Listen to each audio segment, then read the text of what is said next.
Olha o que eu trouxe hoje. A Bíblia Sagrada. Eu quero.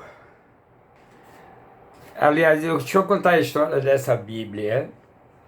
Quando eu comecei a minha empresa, apareceu um judeu.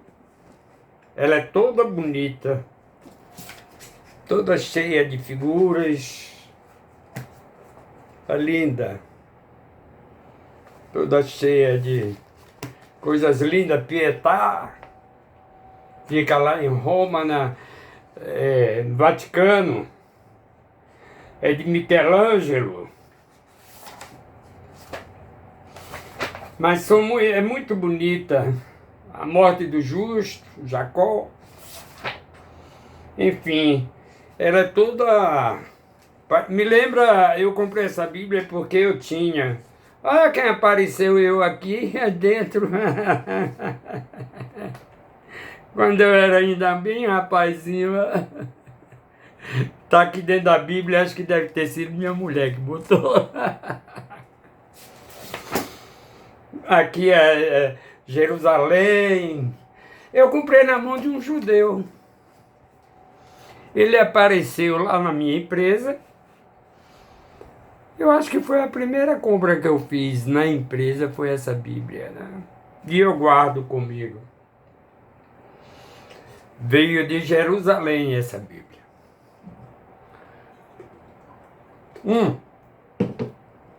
Eu quero falar, aliás, eu quero fazer uma homenagem. Eu não sei se eu devo dizer o nome dele, porque não sei se vão gostar, mas eu queria dedicar esse vídeo ao primeiro diretor de seminário que eu tive. Deixa eu ver se assim fica melhor. Acho que fica. Ao primeiro diretor do seminário que eu tive, que me recepcionou, e ele está aniversariando nesses dias. Acho que eu vou mencionar o nome dele porque eu não aguento. Frei Bruno Rossi, o italiano. Foi quem me acolheu no seminário quando eu tinha apenas 11 anos. Foi o meu primeiro diretor. Eu posso dizer que foi o meu primeiro pai, substituto.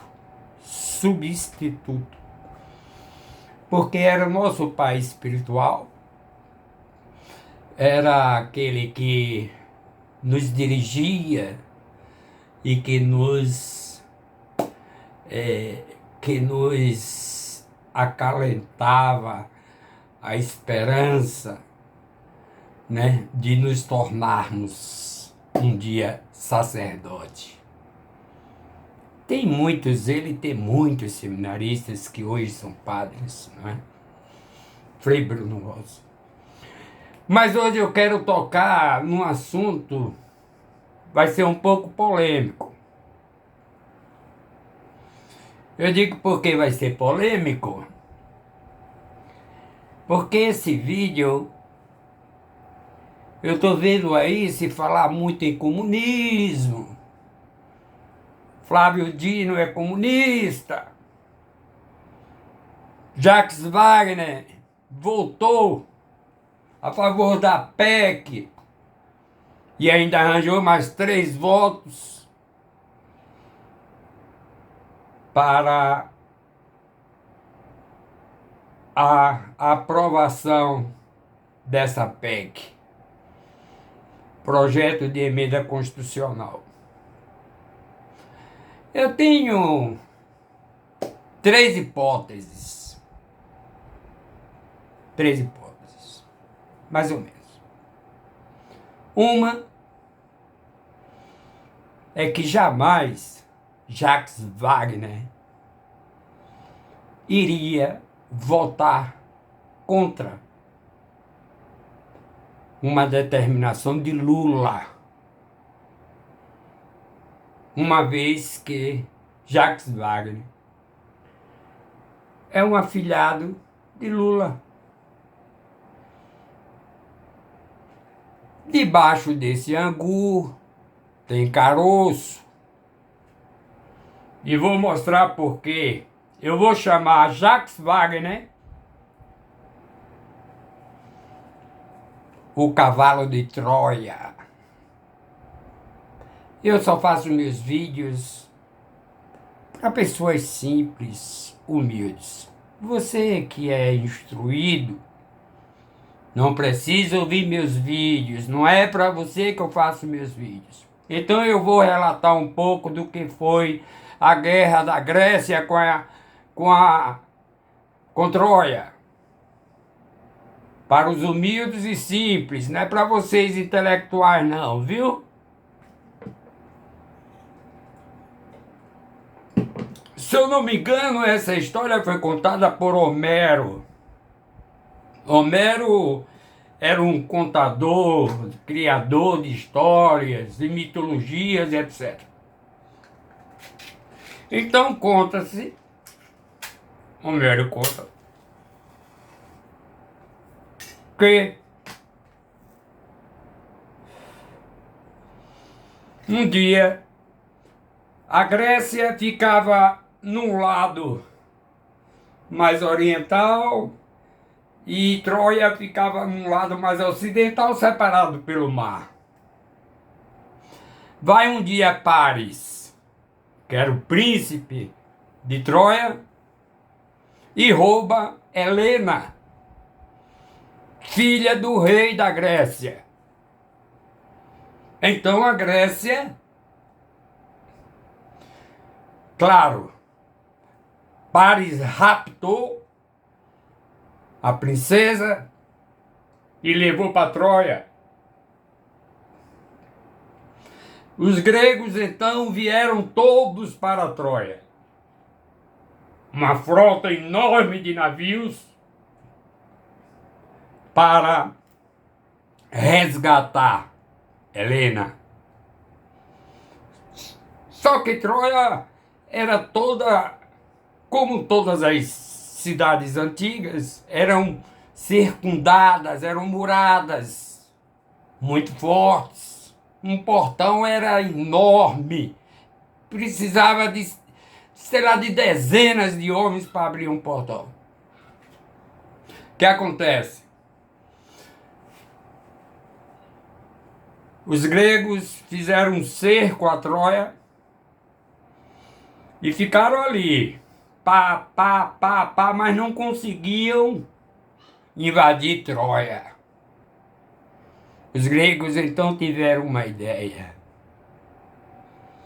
Construíram um grande cavalo de madeira, óbvio,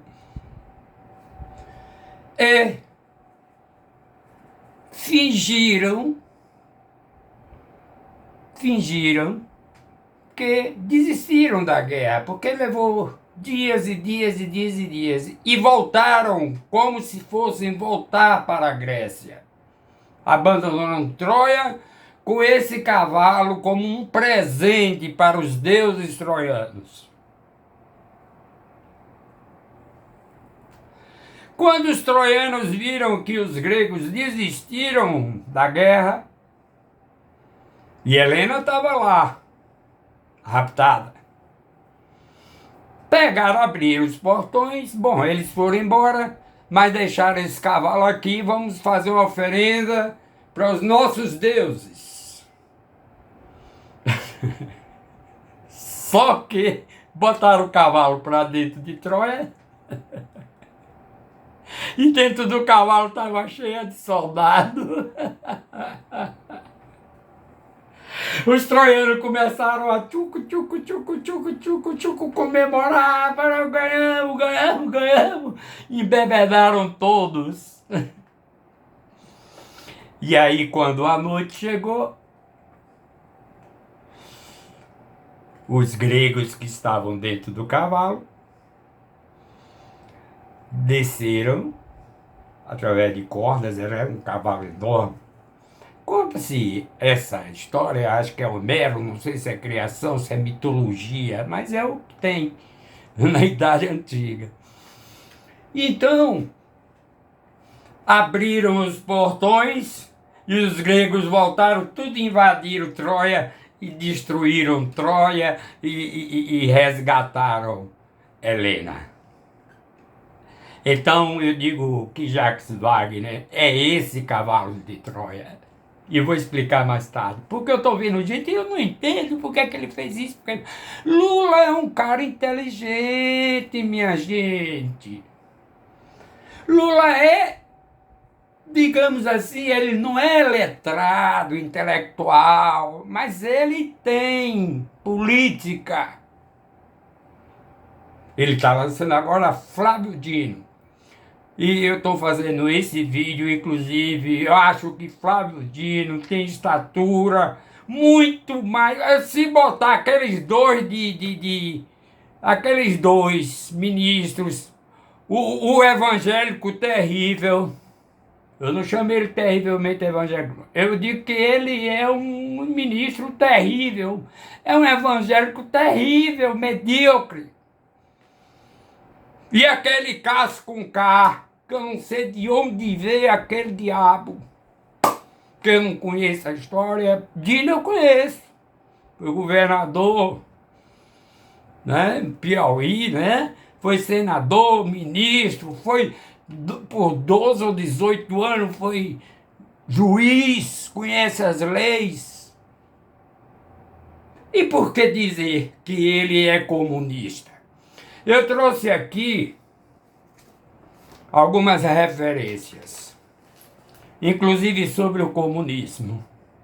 E vou explicar a você, porque quando eu era criança, em 64, quando aconteceu a Revolução, eu sou de 53, quando chegou a Revolução em 64, eu tinha 11 anos, não tinha feito 12. Porque a Revolução foi em 31 de março e mais uns dias que é 1º de abril. Né? Então, me lembro de tudo isso e me lembro de que falavam sobre comunista. Eu perguntei à minha mãe, mãe, o que é comunista? Eu tinha uns 10 anos, 8. O povo falava muito comunista, comunista. Aí minha mãe respondeu com a sabedoria dela natural, disse, é um bicho papão que come criança. Eu fiquei com medo, apavorado desse tal de comunista. Ai, mas eu quero trazer uma figura muito importante aqui nesse vídeo. Dom Helder Pessoa Câmara. Foi um bispo católico, arcebispo emérito de Olinda e Recife. Foi um dos fundadores da CNBB, Confederação Nacional dos Bispos do Brasil, e grande defensor dos direitos humanos. Durante a ditadura militar no Brasil, pregava uma igreja voltada para os pobres e a não violência. É interessante que mais tarde ele vem a dizer: se eu distribuo pão para os pobres, dizem que sou socialista. Mas se eu falo da causa dos pobres, aí dizem que eu sou comunista. Bom, era essa a vida de Dom Helder. Ele viveu sempre perseguido pelo regime militar, mas graças a Deus ele foi protegido. Eu trouxe aqui da Bíblia, eu quero, falando em comunista, eu vou dizer, eu vou ler melhor. Atos dos Apóstolos, Pedro falando sobre as primeiras conversões. Estas palavras emocionaram-nos até o fundo do coração. E perguntaram a Pedro e aos outros apóstolos: que havemos de fazer, irmãos? Jesus já havia morrido, viu? Pedro respondeu-lhes: convertei-vos e peça a cada um o batismo em nome de Jesus Cristo para a remissão dos seus pecados. Recebereis então o dom do Espírito Santo, porque aquele que foi prometido é para vós, para os vossos filhos e para quantos de longe ouvirem o apelo do Senhor, nosso Deus. Com muitas outras palavras, dirigia-lhes mais fervorosas exortações. Salvai-nos, dizia, desta geração perversa. Os que aceitaram a sua palavra receberam o batismo, e naquele dia juntaram-se aos crentes cerca de 3.000 almas. Só num dia Pedro conseguiu, com suas palavras, converter 3.000 almas. O que era uma comunidade modelo? Aliás, falando em comunismo, não sou comunista não, viu? Agora, eu sou um socialista voltado, um socialista cristão voltado para a defesa dos mais pobres, dos mais fracos e dos mais humildes. O que seria uma comunidade modelo? Pedro ainda. Eram assíduos aos ensinos dos apóstolos, à união fraterna, à fração do pão e às orações. Perante os inumeráveis prodígios e milagres realizados pelos apóstolos, o temor dominava todos os espíritos. Todos os crentes viviam unidos e possuíam tudo em comum. Vendiam terras e outros bens e distribuíam o dinheiro por todos, de acordo com as necessidades de cada um. Como se tivessem uma só alma, frequentavam diariamente o templo, partiam o pão em suas casas e tomavam o alimento com alegria e simplicidade de coração, louvando a Deus e tendo a simpatia de todo o povo. E o Senhor aumentava todos os dias o número dos que tinham entrado no caminho da salvação. É necessário dizer que aqui está a base do comunismo de Marx. Devo dizer que todos os filósofos que eu, pelo menos, conheço, já tiveram contato com isso aqui, a Bíblia. Todos eles. Aqui está a inspiração de Marx, tudo em comum. Só que, como diz Pedro, ou como dizia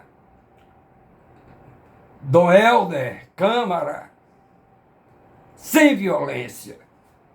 Porque o marxismo, ele se implanta com a violência, com a morte. Mais de 100 milhões de pessoas morreram na implantação do comunismo. Mas eu quero dizer para vocês, amigos simples, humildes, que hoje não existe país comunista.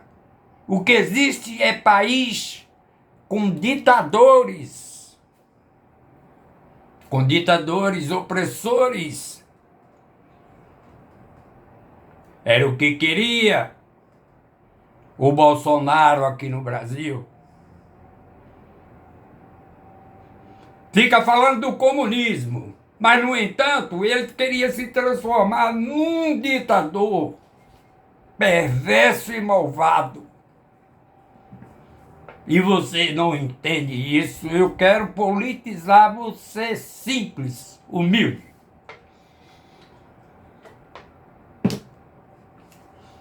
Eu quero falar sobre,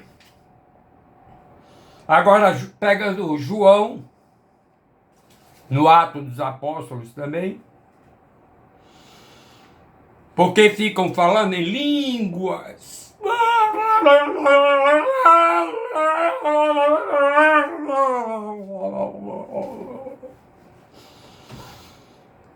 Eu vou ler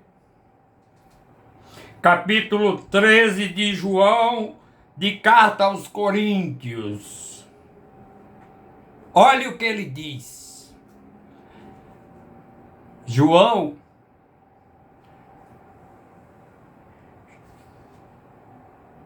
desculpe, Paulo, carta aos Coríntios. Paulo, me perdoe, falei João aqui, misturei as ideias. Paulo. Deixa eu contar um pouco da história de Paulo. Paulo, ele era judeu, porém, o pai dele tinha cidadania romana e, por esse direito, ele se tornou também um cidadão romano e chegou a comandar forças do Império Romano e combatia os cristãos. Estevão, por exemplo, foi apedrejado, e Paulo, que não era Paulo, na época era Saulo, comandante romano, presenciou toda a cena.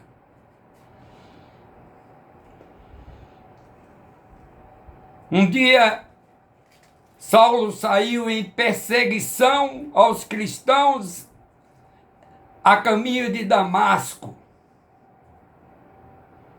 Os cristãos eram mortos, jogados, era na fogueira, era jogados lá no onde tem aquele negócio lá, o Coliseu, as feras, onças, leões. Os cristãos, e Nero, era a época de Nero, se divertia com a morte dos cristãos.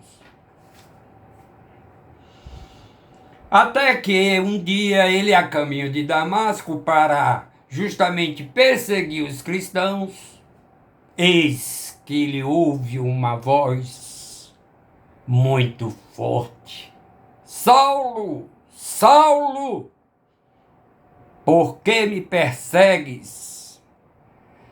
Ao olhar para cima, ele viu um sol esplendoroso a vir a cegá-lo. E ele cai do cavalo. Literalmente cai do cavalo. Eu não sei se era Jeremias que Jesus diz assim: agora vá à casa de Jeremias e ele vai te curar. E foi assim a conversão de Saulo, virou Paulo. Em vez de perseguidor, ele passou agora a ser perseguido. Outra coisa importante, o cristianismo nasceu a partir de Paulo. Porque até então os cristãos viviam escondidos nas catacumbas, viu que dividiam o pão para se reunirem nas catacumbas, escondidos dos romanos, dos judeus. Viu a carta de Pedro, que diz que eles era tudo em comum. Marx leu isso aqui. Marx leu. E daí surgiu a sua filosofia comunista. Mas só que muito diferente do que reza a Bíblia, do que dizia Dom Helder Câmara, sem violência. Mas o comunismo, ele só se dá com violência, com morte, com revolução, com arma. E ficam falando em línguas, não é? Eu já expliquei em outro vídeo sobre o que é o Espírito Santo, né? O Espírito Santo é a síntese do amor do Pai, Deus Pai, com Deus Filho, que é Jesus. Desse amor nasce o Espírito Santo. E Jesus, sabendo que os apóstolos teriam medo, porque se ele foi crucificado, todo mundo fugiu. Pedro negou Jesus por 3 vezes. Jesus sabia que eles seriam perseguidos. Então prometeu, antes de ascender ao céu, prometeu que enviaria o Espírito Santo para fortalecê-los na fé e dar continuidade aos seus ensinamentos. Espírito Santo, na época, desce, não sei se 15 dias após a Páscoa, algum tempo assim. Então, o Espírito Santo desce sobre os apóstolos e eles se encorajam e saem dos seus esconderijos. E como era a época de Páscoa, existia muitas pessoas de várias nacionalidades, de várias línguas, né? Paulo era mais instruído, porque foi romano, mas Paulo não conheceu Jesus. Ainda Paulo não está nessa história aqui do Espírito Santo. Paulo vem depois, 50 anos depois. Mais ou menos por aí. Então, o Espírito Santo, quando baixa sobre os apóstolos tomaram coragem e começaram a pregar no aramaico, porque era a língua que Jesus falava e era a língua que eles também falavam. Apenas Paulo, se eu não me engano, falava o grego, porque era mais instruído. Talvez outro também, Mateus, eu acho que era escriba, ele devia conhecer um pouco mais também. Então, quando os apóstolos começaram a pregar a palavra de Deus, cada pessoa ao redor deles entendia o que eles falavam na sua própria língua. Eis o milagre do Espírito Santo. Eu estou fazendo aqui um preâmbulo para eu ler João, para eu negar que essa história de orar em línguas não existe na Bíblia. Esses neopentecostais, novos pentecostais, de 20, 30 anos para trás, por aí. Esse Malafaia, de Macedo, aquele do chapelão, sei lá como é o diabo o nome daquilo, R.R. Soares, e etc. Não vou me estender muito, não. Então, entenderam qual foi o milagre do Espírito Santo? É que simplesmente os apóstolos falavam no aramaico e cada povo de cada região vinham para a Páscoa em Jerusalém, ouvia, entendia na sua própria língua. Citando um exemplo, nós não estamos com a COP28, onde tem representantes de vários países. Lula não fala inglês. O que acontece? Ele fala o português e cada um tem o seu tradutor. E cada palavra de Lula, que ele fala em português, é traduzido para o idioma de cada representante de cada nação.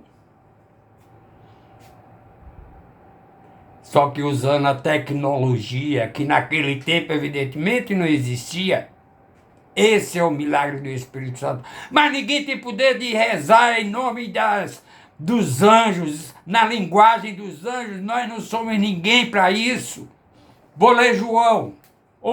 Desculpe. Vou ler Paulo. Aqui ele já era convertido.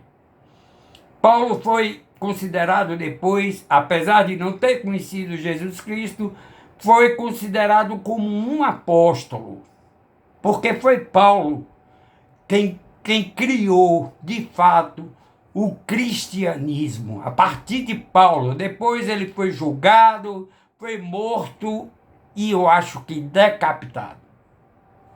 Mas só quem tinha poder de julgá-lo era o Império Romano, porque ele tinha cidadania romana. Diferente dos judeus cristãos que o Sinédrio perseguia. Vou ler aqui. Presta atenção na primeira estrofe. Ainda que eu fale as línguas dos homens e dos anjos, ainda que eu fale as línguas dos homens e dos anjos, se não tiver caridade. Ele não está dizendo que ele fala a língua, ainda que eu falasse a língua dos anjos. Se não tiver caridade, sou como bronze que ressoa ou como símbolo que tine. Ainda que eu tenha o dom da profecia e conheça todos os mistérios e todas a ciência, ainda que possua a fé em plenitude, a ponto de transportar montanhas, se não tiver caridade, nada sou. Ainda que distribua todos os meus bens em esmolas e entregue o meu corpo a fim de ser queimado, se não tiver caridade, de nada me aproveita. A caridade é paciente, a caridade é benigna, não é invejosa. A caridade não se ufana, não se exoberbece, não é inconveniente, não procura o seu interesse, não se irrita, não suspeita mal, não se alegra com a injustiça, mas rejubila com a verdade. Tudo desculpa, tudo crê, tudo espera, tudo suporta. O que é que a gente está vendo aí com esse tal de Malafaia? Pregando o ódio, a divisão, a separação. A Michele Os bolsonaristas que são nojentos demais. Nojentos. Você que me escuta, que é crente e que segue essas falsas religiões, vá ler Paulo, capítulo 13. Não prega o ódio. Ele prega o ódio, o rancor, a separação. Diz que o Israel está fazendo certo em exterminar o povo palestino. Não foi isso que Jesus veio nos trazer. Como é que esse homem tem seguidores? Eu pergunto. Essas verborreias, essas... Ele tem uma diarreia mental que não acaba, que é uma diarreia mental que não sei se nem lactopurga cura essa diarreia que ele tem mental. Pregando a discórdia, a desunião, esculhambando com o STF, entendeu? Pregando ódio. Dom Helder, volto a ele. Uma igreja para os pobres, sem violência. O Papa Francisco também já disse que ele quer uma igreja para os pobres.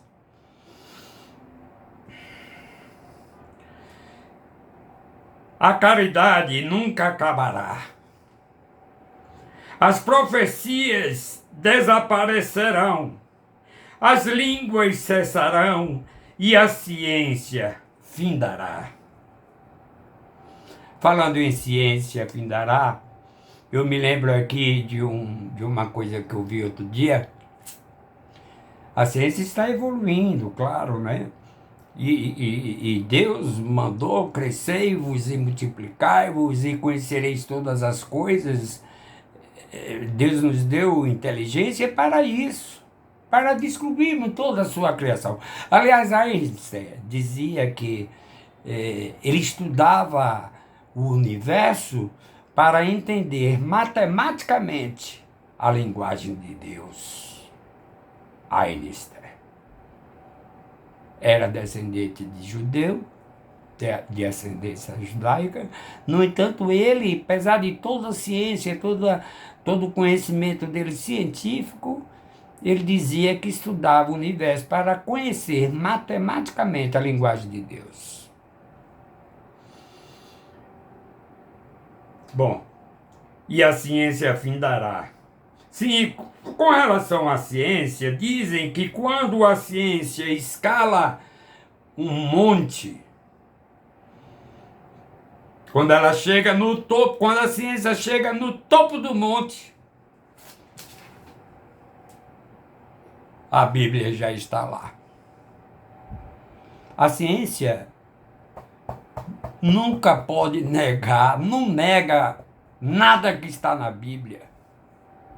Nada que está na Bíblia. Pelo contrário, todos os filósofos, todos os cientistas, tudo. Eles têm que passar pela Bíblia, conhecer a Bíblia.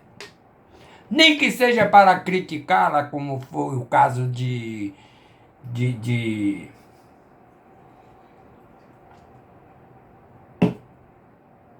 esqueça agora o nome dele.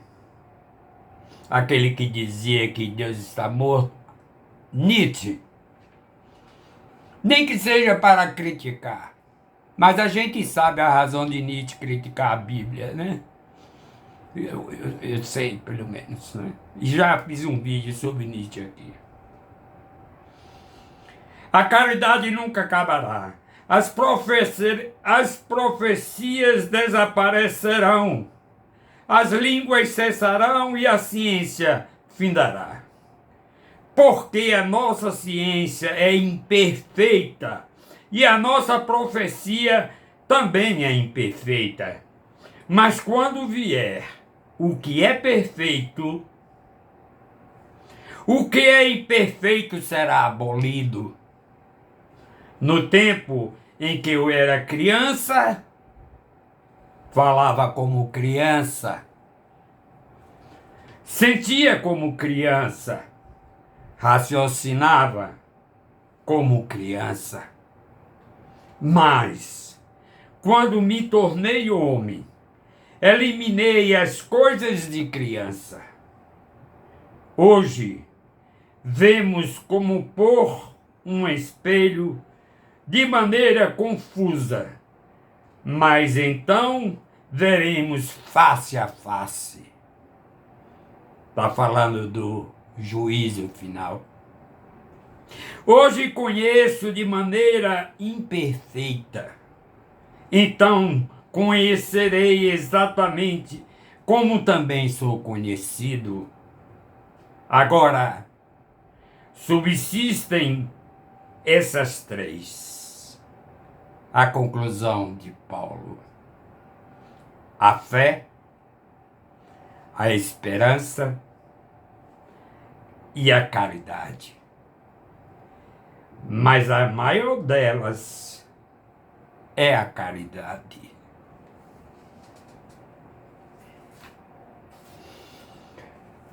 Eu vou parar a carta de Paulo, porque eu vou entrar um pouco agora no... Eu disse que no início eu falei que Jacques Wagner é o cavalo de Troia. Lula é um político inteligente. Ele tem, infelizmente, para ele governar, ele tem que... Esse sistema é que eu acho errado, esse sistema político nosso é errado. A gente imita tanto os Estados Unidos, por que não imita e resume a dois partidos? Progressistas, democratas ou republicanos, democratas. Por que não resumir a dois? Quais são as ideias de PSOL, de partido não sei o que verde, partido não sei o que de PL, partido liberal, partido do diabo a quatro, tudo para comer dinheiro. Partidos de aluguel, esse centrão, que é pequenos partidozinhos que nos governam. Esses partidos de aluguel, porque ali é tudo partido de aluguel, devia acabar com isso tudo. Cadê a cláusula de barreira, sei lá, que criaram e esse cara vai e desmancha aquele boca de sapo? Queria que tenha a cláusula de barreira. Você não elegeu deputado nenhum para quem ficar comendo dinheiro do povo.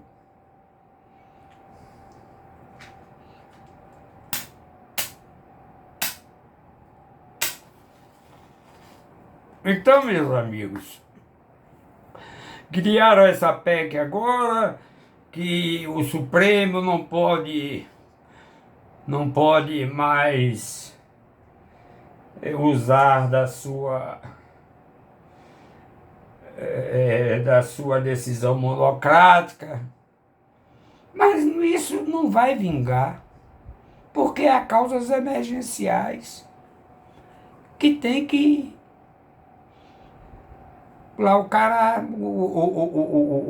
o que tiver lá de plantão, vai conceder uma liminar ou uma prisão. Vai tomar a decisão que for. Depois leva para o plenário. Pronto, acabou. Leva para o plenário, que eu acho correto.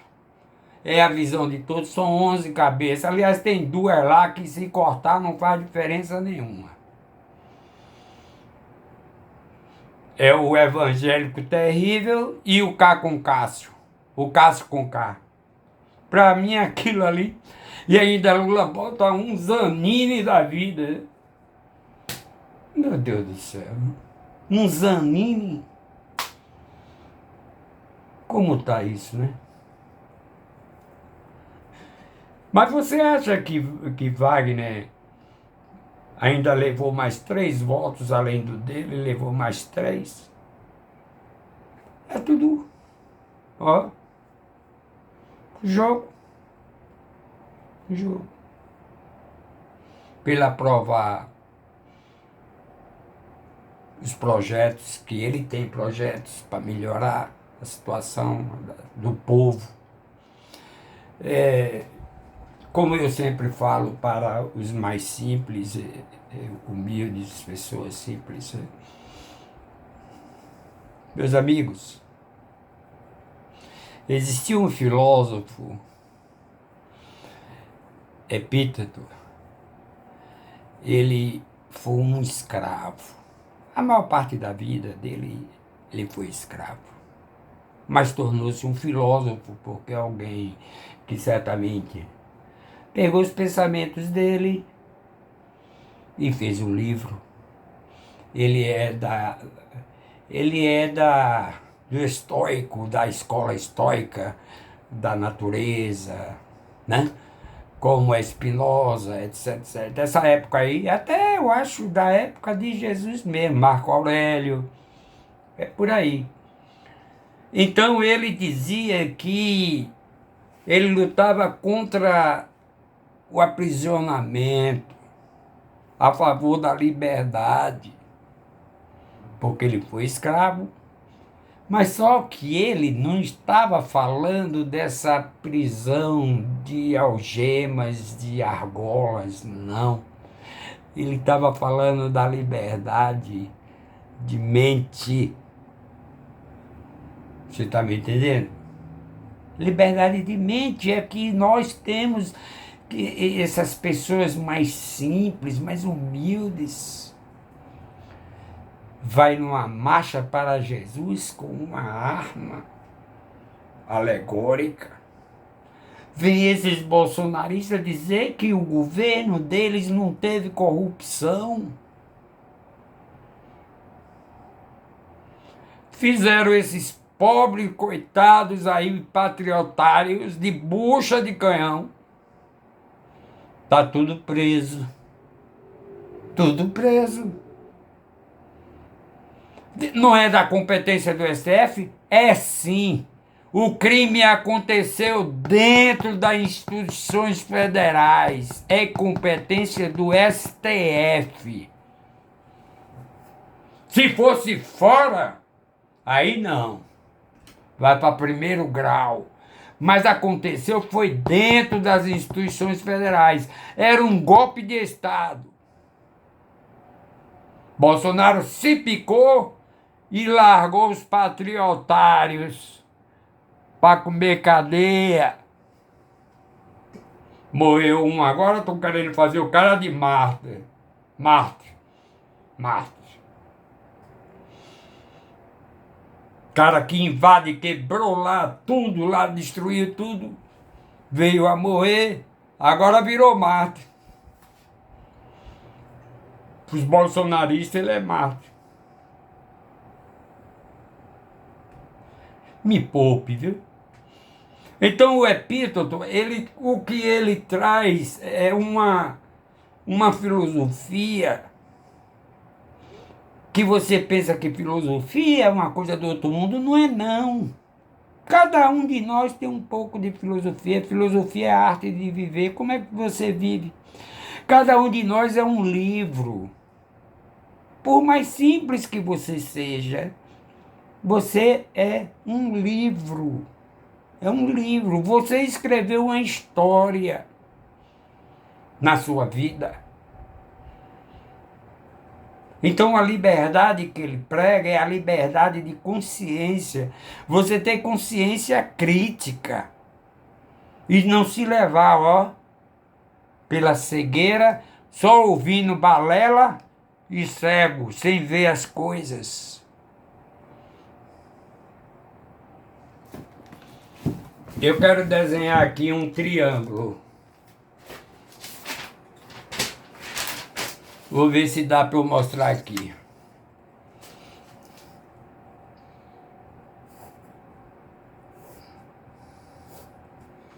Bom, vamos fazer enquanto isso é um triângulo, né?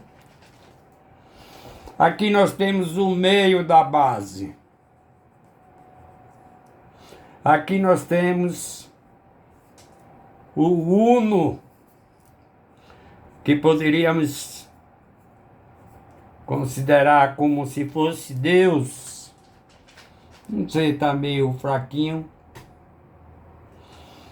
E se você caminha por aqui e vem para a direita, até aqui no extremo do triângulo, da base do triângulo, ou se você caminha até o extremo da base da pirâmide, você está nos extremos. Você está nos extremos. Para que a gente possa se unir, a gente devia estar aqui no centro. E daqui para cima, subir até o que é o uno, segundo Platão, seria o mundo das ideias. Aqui em cima seria o mundo das ideias. Tá? Agora, se você vem para um lado extremo e você vem para o outro lado extremo, como é que esse aqui vai dialogar? Esse que está na direita extrema vai dialogar com a extrema esquerda, ou vai dialogar com o centro, ou da esquerda vai dialogar com o centro. Não tem como. Não tem como. Se você está no centro de direita ou centro de esquerda, há diálogo. Porque não é obrigado. Se vivemos numa democracia, não é obrigado todo mundo pensar do mesmo jeito. Um pode pensar que a coisa é desse jeito, o outro pode pensar. Mas quando você vai para os extremos, acabou o diálogo. Porque as pessoas estão cegas, não ouvem.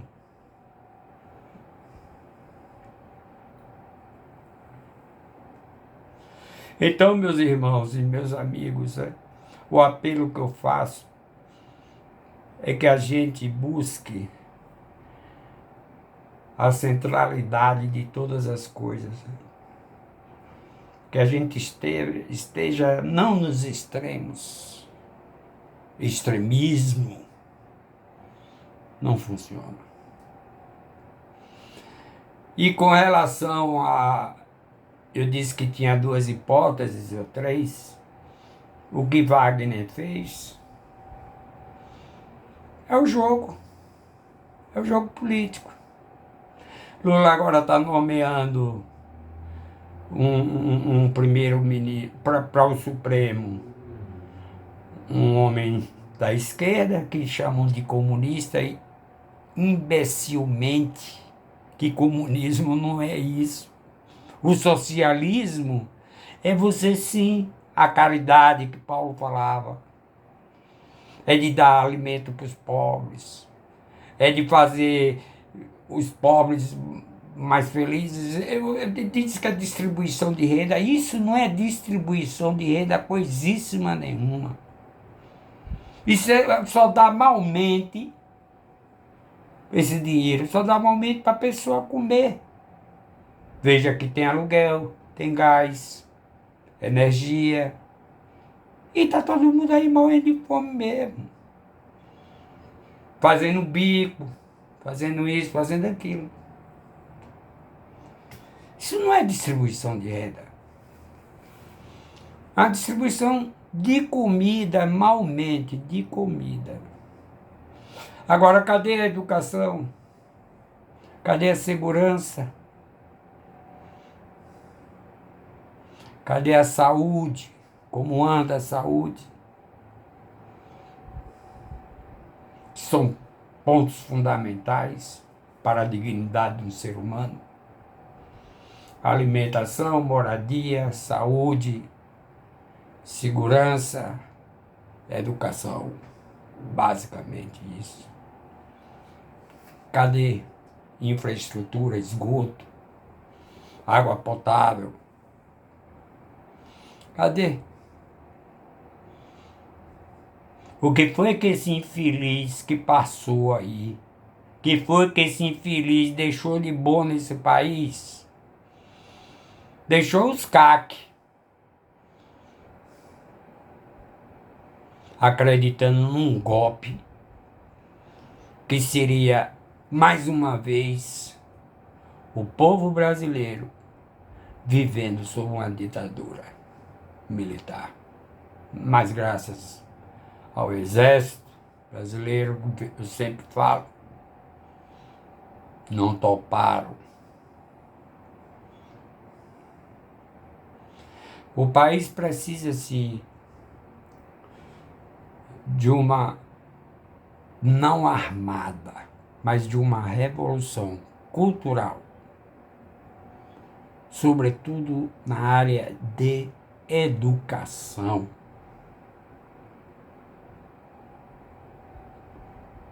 Tá vendo aí a inteligência, que eu não concordo, artificial, não concordo com esse termo.